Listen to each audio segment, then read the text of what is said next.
Sup, you beautiful bastards? Hope you're having a fantastic Wednesday. I'm Jack from Jack's Films, and let's just jump into it. Another Wednesday, another host that we're having to fire, Jack's Films. He kind of nailed the intro, but then he just kept saying Mimi Big Boy for 20 minutes. But despite Jack's unfortunate firing, if you'd like to listen to our brand new podcast together on my A Conversation With podcast, one, you can listen to it on the audio platform on your choice using that anchor link down below, Apple Podcasts, Google, whatever, you get it. Or if you actually want to watch that podcast, I just uploaded that video to youtube.com/aconvowith right before I uploaded this video. So you can head over there, enjoy, subscribe. I upload a brand new podcast there every Wednesday. But with that said, buckle up, hit that like button, otherwise I will punch you in the throat, and let's just jump into it. And the first thing we're going to talk about today are updates and big allegations against Juul. What I imagine was expected was going to be the largest news around Juul were reports that the company would be cutting 500 jobs by the end of 2019. Right, a very meaningful cut to a company that has an estimated workforce of around 4,000, a company that is currently under a lot of scrutiny and under fire. But the really big news are the allegations coming from Siddharth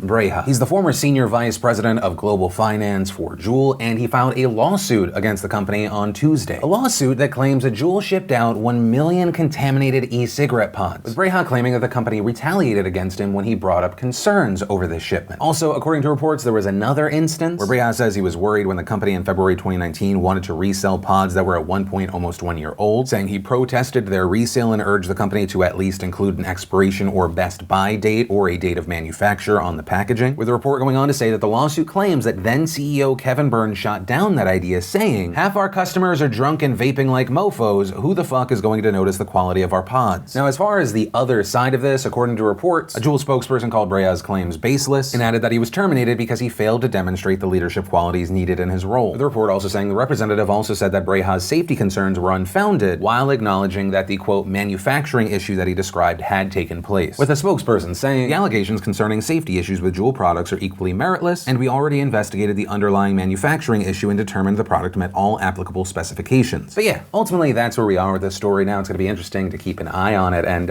yeah, really just no shortage of troubles for Juul right now. Then, in some quickie news, there were very awesome announcements around the Team Trees initiative from Mr. Beast and Mark Rober, and just so many people involved now. One, thanks to the word getting out more and more, as of this morning, $8.2 million has been raised. Right, the idea behind that movement is for every dollar donated, a tree gets planted. And among the top new donors you had for this project, you had Jack Dorsey, who of course the CEO of Twitter, and in fact Elon Musk, who donated $1 million. And even crazier when Elon responded on Twitter saying that he would donate the million with, "Okay, sounds legit, we'll donate 1 million trees." YouTube responded, "Can confirm it's legit, and will match the next million to keep Team Trees growing." Right, so just awesome news. It's great to see that, but also because, you know, as we've seen with other news stories, it often feels like no good deed goes unpunished. We're now seeing articles and reports targeting Elon Musk, like this one from The Verge, reading, "Elon Musk donates $1 million to plant trees after testifying that he's cash poor. Musk admitted his illiquidity as part of an ongoing defamation suit." And that claim is reportedly connected to a defamation lawsuit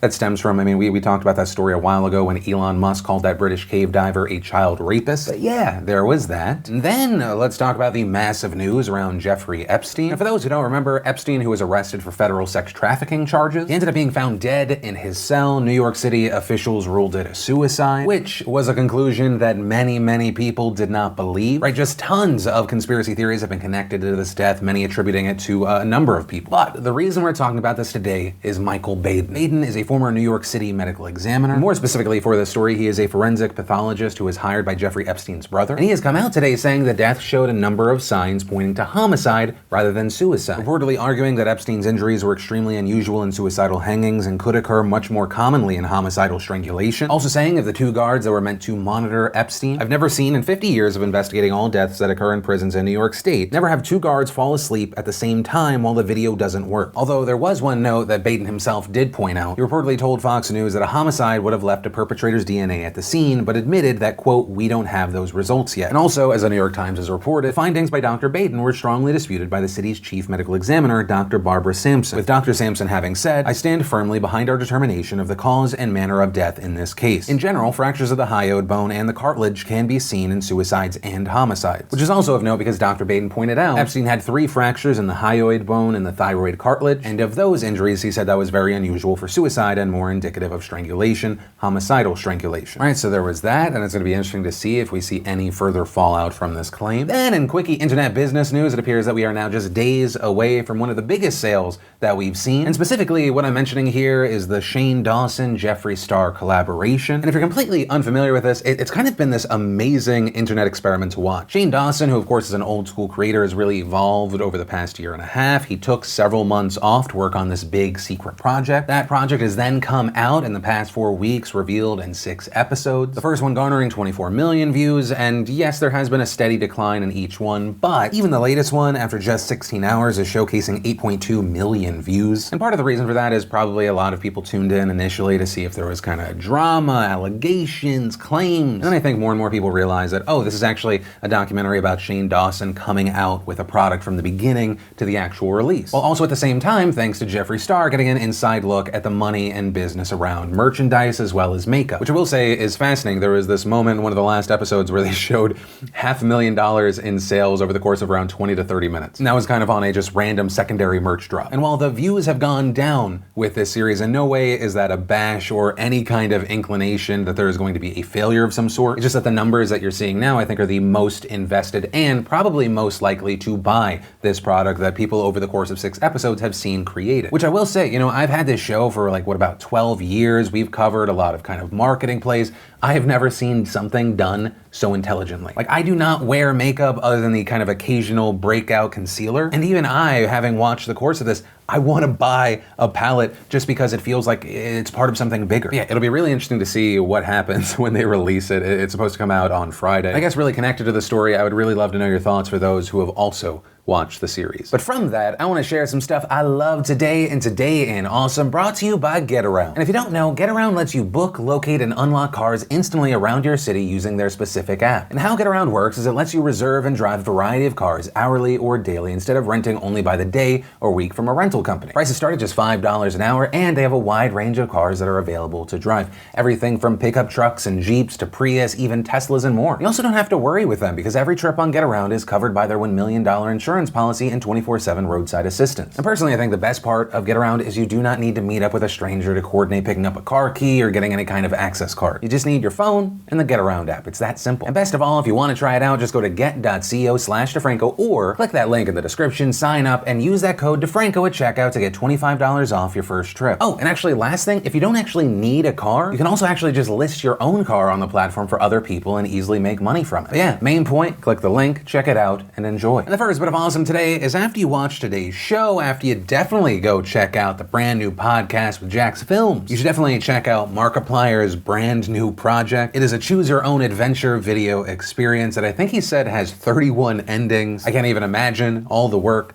that went into it, but yeah, definitely go check it out. I've only been able to kind of scratch the surface because I've been making this video, but yeah. Then we had Ninja answering Fortnite questions from Twitter. We had the infographic show giving us You versus the Devil. We got the season 2 trailer for the end of the effing world. Lore gave us an NFL cheerleader's entire routine from waking up to game day. The New Yorker gave us Meet the 86-year-old running the New York City Marathon. Comedy Central gave us a Crank Yankers clip of Tiffany Haddish prank calling a haunted hotel. Marvel gave us Marvel Zombies Transformation. And if you want to see the full versions of everything I just shared, the secret link of the day, really anything at all, links as always are in the description down below. And then let's talk about this Deadspin stick to sports controversy. Right, if you're not familiar with Deadspin, it's an online sports news website. Right, it covers a lot of sports that you'd expect, like one centered around the World Series, the NFL, but in fact, it's also made a name for itself by writing stories that break away from sports, so much so that it's actually kind of a running joke on the site. And you have one of the main categories on its homepage being titled The Concourse, which is a section devoted to non-sports related articles. And it is everything from political commentary to an annual hater's guides to the Williams-Sonoma catalog. We've all seen the site dip into video game news, a lot of people pointing to a 2014 article where they did a deep dive into sexism and harassment in the gamer community. And in fact, according to former editor Timothy Burke, those stories were some of the site's most viewed. This, even though reportedly that section only made up about 1 in every 50 posts. And kind of on top of all of that, you had Deadspin even poking fun at itself by selling merchandise with the message "Stick to Sports" on it. But the reason that we're talking about Deadspin is in part because of the new ownership of Deadspin and how that's affecting the site. So Deadspin, if you don't know, was part of the Gizmodo Media Group, which was owned by Univision, who bought it after Gawker got sued into the ground. And the Gizmodo Media Group also ran sites like Gizmodo, The Onion, Kotaku, and Jezebel. But back in April of this year, a private equity firm called Great Hill Partners bought Gizmodo Media Group, and then forming a new media group called Geo Media. And reportedly, there's been a lot of tension between executives and employees since that acquisition. In fact, one of those was last week, Geo Media landed a 7-figure advertising deal, which seems great. But reportedly, employees were not happy because this deal included sound-on autoplay video ads. Which really, just to insert myself really quick, the only things that those kind of ads advertise are script blockers. They're just horrible. But that's also why you had Deadspin employees and employees from these other sites saying that they were receiving a ton of negative feedback from readers. Which is also why on Monday we saw them directly address these concerns, saying in a series of identical posts that were posted to each individual website that they were as upset with the current state of our site's user experience as you are, with a post going on to say that none of the individual sites had any control over those ads, and ending, editorial staffers at all levels of this company have made our concerns known in various conversations with members of Geo Media's senior leadership team. We think it would be good for them to hear from you as well. With the Daily Beast also quoting one staffer as saying, "This isn't what any of us signed up for. It's amateurish and pushing longtime readers away and making the sites difficult to enjoy." Also, as far as these kind of protest posts, those were short-lived. They ended up all being deleted, and according to the union that represents these employees, Gizmodo Media Group Union, they had, quote, been informed that posts across our websites asking for reader feedback on an autoplay ad campaign were taken down by management. We condemn this action in the strongest possible terms. And yesterday we saw the union follow up by claiming that Geo Media executives had disabled the forwarding address to the email provided in those posts. But that was also not the end of the situation, nor the only reason people were talking about Deadspin in this general group. On Monday, you reportedly had Geo Media editorial director Paul Maidman sending out a statement to employees saying, "To create as much great sports journalism as we can requires a 100% focus of our resources on sports, and it will be the sole focus. Deadspin will write only about sports and that which is relevant to sports in some way. Where such subjects touch on sports, they are fair game for Deadspin. Where they do not, they are not. We have plenty of other sites that write about politics, pop culture, the arts, and the rest, and they're the appropriate place for such work." Right, and so basically you had Maidman ordering Deadspin to drop the concourse section. And that's not to say that this hadn't also been a debate within the staff at Deadspin before, but Maidman's memo had made that decision clear. However, later that same day we saw this. Deadspin's entire front page now dedicated to non-sports stories only. And we also saw those stories being tagged with the label "Stick to Sports," kind of just this giant middle finger to Maidman's decision, and that revolt seemingly coming from interim editor-in-chief Barry Pacheski. And following this, yesterday morning we ended up seeing Pacheski tweet, "Hi, I've just been fired from Deadspin for not sticking to sports." And about 30 minutes after that, you had the GMG union confirming that yes, he had been fired, and adding, "This will not stand." And later yesterday evening, we saw the site's main page revert back to sports stories. Following that, GMG union tweeted again, saying that Deadspin staffers had nothing to do with the new changes, with the New York Times also reporting that two sources with knowledge of the situation said that Maidman was in direct control of Deadspin yesterday. That same day, we also saw senior editor Diana Moskovitz announce that she put in her 2 weeks notice, saying on Twitter, "What happened today and everything that preceded it are among the reasons I decided to move on." But then also, in response to all of this, we saw Maidman say in a statement, "I sent a memo to Deadspin staff stating that our sports site should be focused on sports coverage. As I made clear in that note, sport touches on nearly every aspect of life, from politics to business to pop culture and more. We believe that Deadspin reporters and editors should go after every conceivable story as long as it has something to do with sports. We are sorry that some of the Deadspin staff don't agree with that editorial direction and refuse to work within that incredibly broad mandate." But notably here, we also saw a response from Will Leach, who is actually the founder of Deadspin, with him saying the only way you could buy Deadspin and say, "Here are some edicts and now everyone follow them," is if you never read Deadspin in the last 10 years. It feels like they are either trying to kill the site and squeeze whatever money they can out of it or get rid of the entire staff. Or both, because there's no sense they have any plan. But yeah, ultimately we're gonna have to wait to see what happens next, if more people leave, if there are more firings. I mean,